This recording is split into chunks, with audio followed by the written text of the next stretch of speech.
Hey everyone, welcome to the latest edition of Client Horror Stories. I'm excited to have here Will Haire, who just told me a moment ago that he has a crazy story involving a breakdown, and those are the best. Let's jump right in. Will, great to have you on.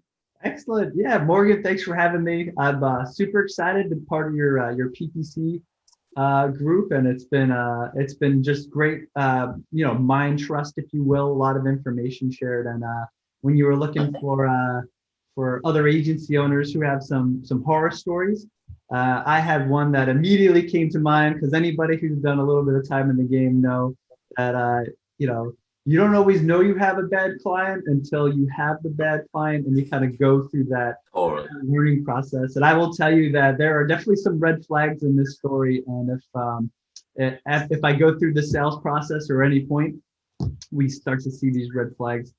Generally, we think that's a great opportunity to recommend them to one of our competitors. So it's somebody else.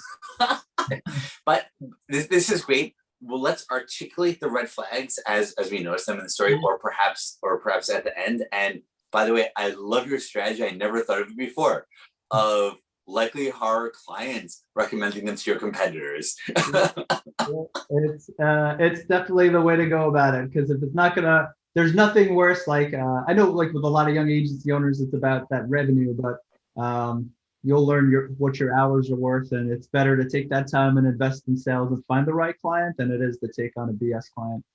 So on that note, let's dive into my story. So let's do it. As an agency, we sell Amazon as a service, and this particular person came in through our website. He was a beauty brand, and he was looking to. He was from Israel, and he penetrated the Israeli market. He had some sales going on, but he really wanted a piece of that US market. And it's not uncommon for people to come to us looking to use Amazon as the beta to see if their products are worth investing in the US Interesting. market. Yep. So that was the premise we went on when we started this engagement. So off the get-go, it started off great. It was a website lead, had a conversation. I talked about our launch budget, about our process, and shared some case studies. And the guy was like, great, I got to talk to my partners, but I think we're going to move forward. They called out all our references, and then signed the contract to pay the invoice, right? Doesn't this sound like this is great? I don't know what's going on yet. And then we have the kickoff call. So our process is I bring on our project manager who kind of handles the project, and then the team takes over and we start to work through our deliverables essentially. And when we had the kickoff call, I'm the sales guy. I'll be on the kickoff call, and then I turn it over. And in this particular kickoff call, before we have the kickoff call, I prep the project manager. Say, hey, I've been talking to this guy, and here's a rundown. Here's what they're looking for. Here's the KPIs they're stressing. The floor is yours essentially. And in this particular case, this was the first red flag. On this call, the business partner actually showed up. And it was a video call, and the business partner was loud, obnoxious, had no idea what the heck was going on, didn't even realize he paid for our services that he signed off on with this other business partner. He took the video call while driving his automobile, so he was distracted and only half listening. And then he proceeded to pull over during this kickoff call, hop out of the car, and just like aggressively pace up and down a block. I don't really know what he was doing. And just asking a bunch of questions. My project. Hold on. Yeah. I want to just dive into that incredible list, because there are like a dozen red flags just there. So first, I want to clear up one point. He was the business partner, but he didn't sign off. So it was another business partner signed off on it, and he just had zero context. He had zero context, and he just showed up on the call. Like he wasn't on the calendar invite. It was like So I just want to articulate for the younger agency owners listening, the one red flag there is if one business partner signs off and the other one shows up and doesn't have any context. What that tells us is that business partners aren't talking to each other or aren't talking in a healthy way, and business partners not talking at all or in a healthy way. That alone is a serious red flag. Second, what I want to call out from that list is taking the call from a car, which it's become more acceptable lately. So it's, let's say, not a red flag, maybe a yellow or light yellow flag, but it just still, it always comes off as a bit weird to me, maybe because I'm getting old, that it feels like they're not actually really paying attention. Yeah. And do you have that same feeling? Morgan, I think it's rude to take calls on the road. I think you should respect the person's time, and that's my opinion. So, obviously you take the calls. Yeah, you got to take the calls. of course. And, if somebody brings it up, hey, something came up, I have to take this call on the road. Usually, most of our clients will let us know ahead of time. I happen to think it's rude. Most of my clients will at least give us the respect of being in front of the computer, because generally we have a call agenda. We're running through a document, and we're also working with a lot of money. So generally, these people are pretty engaged. So that is a red flag, and that's a good call. Perfect. Okay, so these red flags came up on a call, and then. Yeah, so my project manager is looking at me like, oh my God, what, Will, what have we just got ourselves into? But the project manager is really good at de-escalating the situation. We broke down the deliverables because we have an onboarding deck, and we essentially hashed through the deliverables of the contract. So once he calmed down and we kind of went through our normal song and dance, we were good. And we broke from the meeting, and then we kind of started our process. So we go through a keyword research process, and optimizing the campaigns, approving listings, so on and so forth.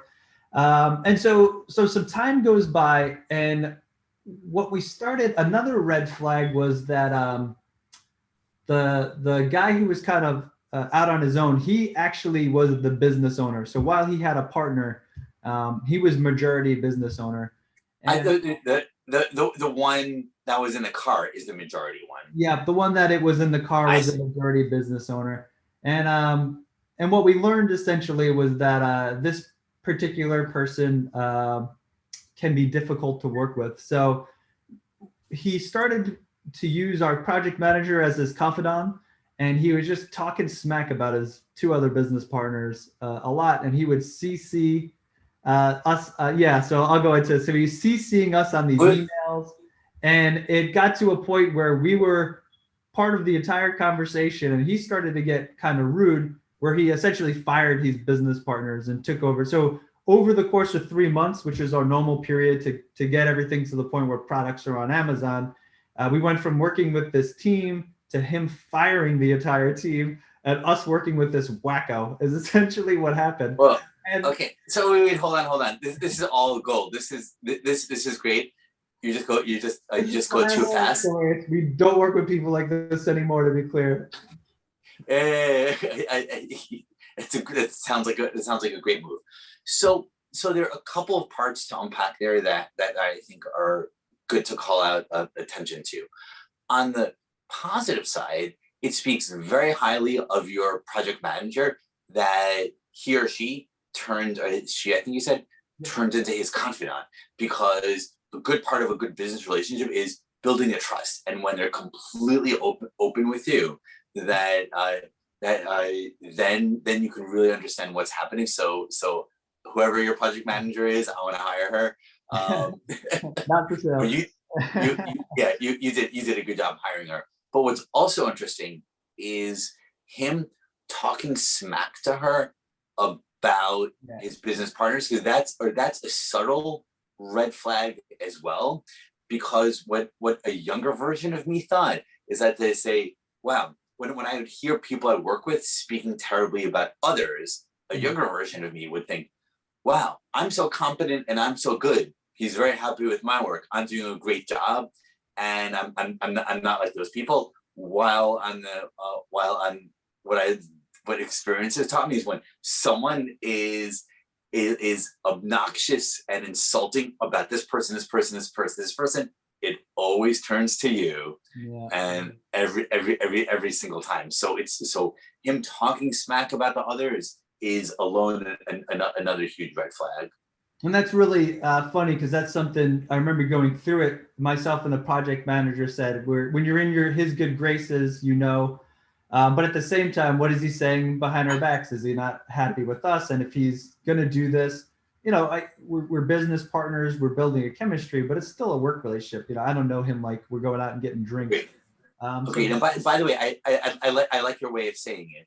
That hey, if he's talking about other people behind their back, what's he saying behind our back? Which is a risk factor for that comes up when you hear people talking negative about others behind their back. As a side note, I'll tell you how I deal with it, or what I do about it. I have a rule where sometimes I need to talk negatively about people. Like someone's being incompetent or there's a problem and you need to solve it. And my rule of thumb is I only talk negatively about people when I first look them in the eye and say it directly to them. And then I think that's how you bring it into the open and how you solve it. And while it might be negative and hard, like at least it avoids this problem of secretly whispering. I don't secretly whisper. I say it out in the open. And I will say that's a big thing for me from a learning perspective. So if we're talking about learning opportunities, as somebody who owns an agency, I like to be just a personality trait. I like to be liked. I generally am not as confrontational as I would like to be. And what I learned over time is that you have to be direct and you have to be confrontational if you're going to run a business. And to your point, what I found is I used to beat around the bush when I gave people critiques. Not that it was behind their back, but it was more of a passive aggressive way of letting out your frustrations. And what I've learned is your method is like, now I get on a video call, we're all remote, they have their camera on, I look at them in the face and I say, this is where you guys are falling short. And I always share some examples and then we go through it. And what I found is that much better response and they know what they're doing wrong. It's documented. And that was a big thing for me from personality. I'm a lot better with it now. And it's actually built my confidence as a leader and somebody who runs an organization. 1,000%. Solid advice, Morgan. Agreed.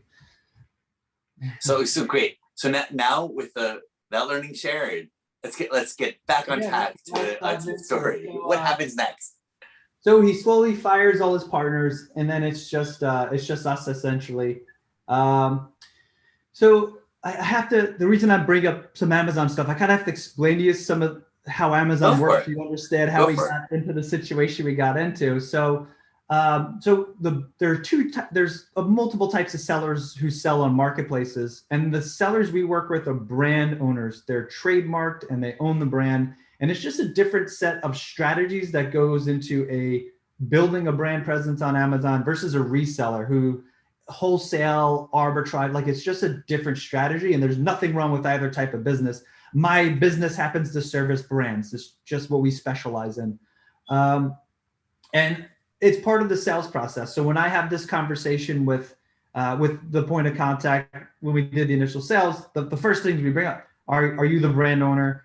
Is something trademarkable about your brand that we're going to be able to get brand registered and get a bunch of features on Amazon that help us sell and launch products? And they were like, yes, we have all that. They did provide me the trademark. We did go through the brand registry process. So we were good. This is something we learned about this particular type of seller was that he was, he wasn't directly the brand owner. He got the letter of authorization to represent the manufacturer on Amazon in the US markets. The mistake he made, and for anybody who works with manufacturers, is that he had a handshake deal with this manufacturer. And he said, I will give you the rights. He was an older dude, apparently. I will give you the rights to the Amazon. Just trust me. And that's fine because he did. He gave him the letter of action. We got brand registered. He went through all that. Question. Did you know when you started, did you think he was the brand owner? He made it and he talked like he was the manufacturer until this issue came up. So I see. So we had the letter of authorization, but where the gap is and what people will learn is that if the manufacturer doesn't put that into the contracts he has with other wholesalers, that they are not allowed to sell on other marketplaces and that they have to respect MAP pricing, then it's not worth it because he could do the handshake deal to this other seller, which he did in Miami. And the guy was like, yeah, sure, I'm not going to sell on it. And he just knew he had to make money. We cleaned up the listings. We were doing advertising. So this guy's starting to see oh man, there's sale traffic on some of these products I can't flip online. I'm going to jump on the Amazon wagon. So that ended up being an issue. So we misrepresented who he was. We could kind of work with a brand like this, but we had to get this reseller off. So this is where things started to escalate. So our point of contact, as you could tell, is not exactly a stable person. He's very young. He's very immature. And one thing we learned that I'm caveating what happened is that your partners directly represent your brand, and how your partners speak to their vendors, how your partners portray their brands to the public is a direct representation of your business if you choose to work together. So it's important to keep that in mind as you're part of these conversations. And in this particular case, a reseller started to list on our listings, and this guy lost his mind. He got irate, and he didn't yell or disrespect anybody at BellaVix, but he was yelling to himself on a call. Right. And it did scare the project manager, and it scared one of our marketplace specialists. Wait. I thought you were being metaphorical, but he was literally yelling on the calls, even though not at you. He was yelling just at himself, like, they can't effing do that. This is BS. I spent all this money on this. I got to call this guy. And my team, we don't talk like that. We don't observe that type of behavior. And the marketplace specialist who was on the account after that call was like, I'm really uncomfortable. I don't want to work with this client anymore. We could tell we're getting towards the end. At the same time, part of what we do as somebody who protects a brand on Amazon, we send out cease and desist letters. We reach out and we try to contact this seller to come to some type of agreement. So we know that this guy has exclusive right to the manufacturer. And I CC the brand on all correspondence because they need to be kept in the loop. Yes. So I am a professional and I'm saying, hey, we noticed you're selling on this. It violates this. Can you take your products down? The guy was pretty much like, it's a free country, make me. And we're like, well, we can't, but we can buy back your inventory. We cleared it. He said he'll buy it back. And the guy was being kind of rude to us because I'm sure he's a reseller. He probably gets people like us pretty often. And right. Cease and desist letters can be a little scary. So he was a little offended. We consulted a lawyer first, but we have our processes. So I called this guy and I said, hey, I'm representing, almost said this company, and hey, we need to come to some type of agreement. We're the brand owner. We're willing to buy back your inventory at wholesale costs, and we'll pay for the shipping back we're just gonna ship to Amazon. So we'll pay for that. Just send it all over. And the guy's like, yeah, okay. Seems like a miscommunication from the manufacturer. We're cool. And I'm like, great. That went really well. While I had the phone call, the guy who was off balance sent an email out because he didn't like the first email. He literally wrote in capital letters, F you, and he spelled out the F word. I will not do business with you, you piece of S. And I was just like, and then this is the best part. I will only buy back your inventory at half the sales price and pay for all the freight. So he gave himself a worse deal and he disrespected this dude. And I was like, oh my God, what the heck is wrong with this guy? And long story short, so. Wait, so hold on. I just want to see, I feel also like there's another dozen less. This was the worst horror story. So we don't work with people like this, to be clear. Yeah, I'm glad you keep on emphasizing that.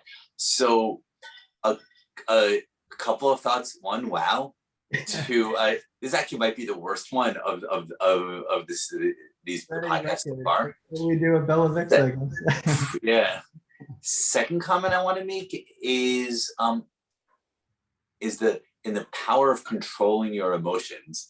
Like this guy didn't often people do get angry at people who are screwing them and so on, but just being able to keep your composure, it just goes such a long way. And it's incredible how simultaneously at the same time you're acting composed and he was acting off balance, that his emotions sunk the whole ship.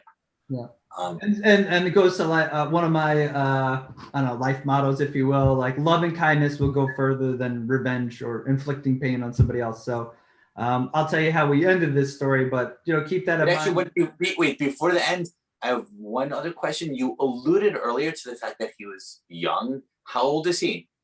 We found out he was like 25 when we were working together, so he was young, and he was he was a rich kid. I don't know how to put that politically correct, but his dad funded the operation. His dad always said that he had lawyers to throw at people, so he was always threatening to sue people. I don't want to say he's a rich kid. There's people who come from money who do great Yeah, things. So excuse that agreed. comment. That's on me. Excuse. What he was entitled, and that was a problem. And you could tell he was entitled because whenever he didn't hear what he wanted, he blew up. And that's somebody that's just not good to work with, and he's very volatile. The team So away, so they always felt like they were walking on eggshells. so two comments on that, and then we can get to how it wraps up. My instinct is there's like another good risk factor too that I hadn't thought about so clearly until right now is working with people who are too young. Yeah. Like there's below age that no matter how smart or good you are, you're just too impulsive. Yeah. And like when I was 21, I was not quite and not nearly as extreme as this guy, but I would just jump at this, jump at that, jump at that. And I think it's human. This is also the reason why like political movements are run by like, college students, the hippie movement. It's all these 18-year-olds because those are the same people who are just get emotionally into it and take it all away. So I think there's this interesting risk factor of people who are too young. Passion drives. Yeah, exactly. And then the other point I want to call out is the entitledness is a major risk factor. So it's interesting to see like how can you sense the entitledness earlier, like to prevent people from that in the future, because often being entitled isn't obvious until it's too late. But if we can see that earlier, that'd be very useful in avoiding people like this. I mean, hindsight, what we should have done from the first phone call when the partner came on and was unaware about everything was paused everything, redid the sales process with him so he's on the boat, but it would have given us an opportunity to vet him out. If we know he was as volatile as he was, I would never have even started this contract. I would have handed it to one of my competitors and said, good luck. Is there or do you have a part of your process where you used to smell if someone is volatile or not? Or like, how do you do that? We do. We have a list of questions, and generally we find that out. What we found strategic is finding out if they work with other agencies, then asking why they stopped relationships with other agencies. That's my indirect way of finding out. If they have fired 3 agencies in the last year to year and a half, that's a red flag for us. So then I will put on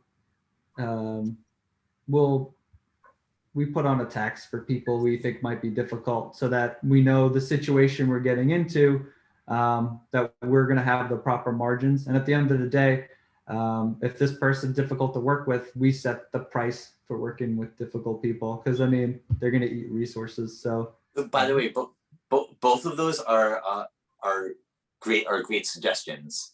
Yes. Of one basically having a tax for people who are likely difficult, and secondly, if they've gone through multiple agencies in a short period, or asking why they fired agencies gives you like you fire one agency, okay, you have a bad experience, but you've gone through 3 agencies in the last 12 months. The problem's probably with you, not with the agencies. Yeah, exactly. That's how we kind of figure it out. And for the most part, sometimes they get bad service. And sometimes it's unwarranted. But good question. Understood.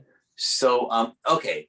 So what happened next? How does it turn out? Yeah, so it was a difficult conversation, but we had to fire him, obviously. So after he just, I told him I was handling it from here, and that's when he sent out that email after the fact. So I said, sat him down with the conversation, and I explained to him how what he did was uncalled for, and that as a partner, BellaVix represents your company as much as you represent us. And this was a poor representation of the product that we like to deliver. So we got you out of this problem, but unfortunately, we're not going to be able to move forward together. And it cost me money. So we were actively doing ads campaigns and some other marketing initiatives, and I refunded them for a lot of that. because I did not want him to have a poor relationship with BellaVix, because I care about my customer's experience, even though he didn't. So I refunded him all his money, which at the time was painful because we were small and young business. But we did what we had to do and we moved on. And it was the best decision. From that, we had a bigger fish come by, and I was able to put the project team on that. And that team was much more respectful and it was a little more organized. So what was a scary situation, and for us, what was the decision we had to do, was, do we do what we would want somebody to do for us, which was refund us and make us as whole as possible? Or do we tell these guys to F off and just disappear? Because we could have done that. He's in Israel. He probably would have never came back to us, but we chose to represent our brand. We be true to ourselves. So that's what we did, and that's how the story ends. So I'm glad to share. It was difficult. And we have sales process questions in place. We try to actually review the accounts before we get started. And I try to introduce the project team with leads before we actually get started. And these are all ways I found to be more transparent and to start our relationships out better. So those are some learning tips. This is powerful. As super minor little detail, I also find it useful in the very beginning to ask who is the main decision maker, and to see if we can deal with him, like even during those early sales conversations, as well, because that also avoids the surprise of this like big fish appearing out of nowhere who actually controls things. Yeah.